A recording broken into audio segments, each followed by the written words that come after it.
A keyboardist in synthesis is judged by their playing ability, but what really defines a player is their sound.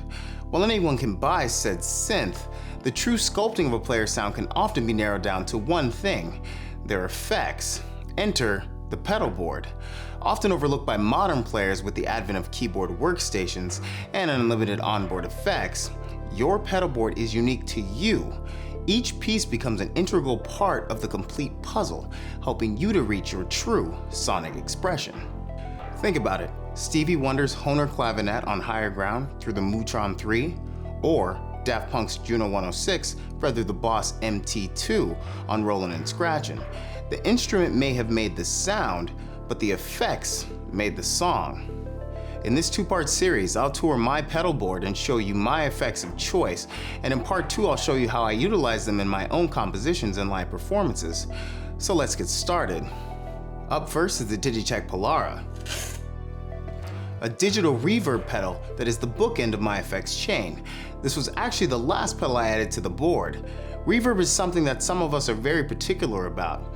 While I wanted to go with an analog spring reverb pedal, everything is a compromise. I chose flexibility over fidelity, in my mind offering 7 lexicon reverb types including room, plate, reverse, modulated, halo, hall, and spring. I specifically chose the Digitech Polar because of the true stereo I/O it provides. A quality reverb is definitely a worthwhile addition to any synth pedalboard setup. Next up is a trio of pedals from Way Huge. The Blue Hippo is a limited edition analog chorus pedal. If I could have 2 of these pedals, I absolutely would. I love it that much. I don't pre-order many things, but I definitely pre-ordered this.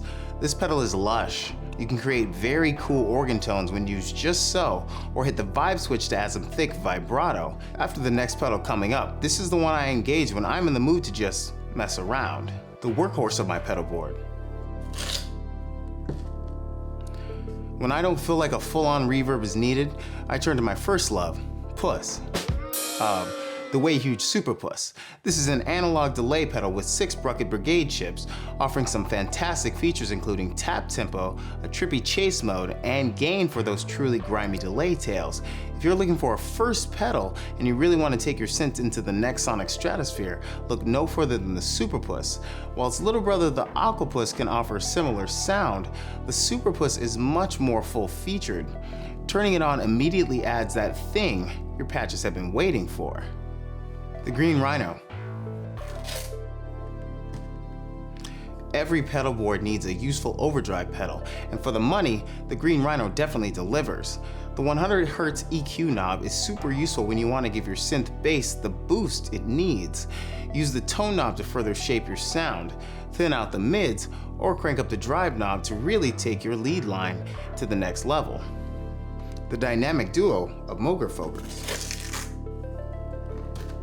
The real estate on your pedalboard will be gobbled up quick if you decide to add some of these beasts into the mix. Let's start with the MF103 12-stage phaser. When I want to get funky, the 12-stage phaser is where I immediately turn. A direct descendant of the original Moog modular system, this phaser offers 6 and 12-stage operation, frequency resonance, and an LFO. Turning on a phaser plugin side by side with this pedal will make you think you're listening to a cheap software imitation. Saying the 12-stage phaser sounds good is an understatement. Last, but definitely not least, is the MF102 ring modulator. This was my very first pedal. Also a direct descendant of the original Moog modular system, the MF102 is a showstopper, while at the same time being an unassuming assassin. The MF102 contains 3 complete modular functions: a ring modulator, a voltage-controlled carrier oscillator, and a voltage-controlled dual waveform LFO. Unfortunately, this is my pedal that receives the least love. Absolutely not because of the sound quality, but just due to the function as a ring modulator. Still, when asked to fill a small part of a set with a wild ambient soundscape utilizing just one pedal and one note, this is your weapon of choice. Well, that wraps up the introduction to my pedalboard. In part 2, I'll break down the thought process when setting up a new pedalboard, tips, tricks, and give plenty of examples of how I use them live and in the studio. Make sure that you subscribe, and if you enjoyed this type of content, make sure you smash that like button. My pedalboard is close to my heart, and its uniqueness is what gives me a leg up on the competition. It takes time to test and find out what really works best for you live and in the studio setup. Let me know in the comments section some of your favorite pedals and maybe even your entire pedalboard setup.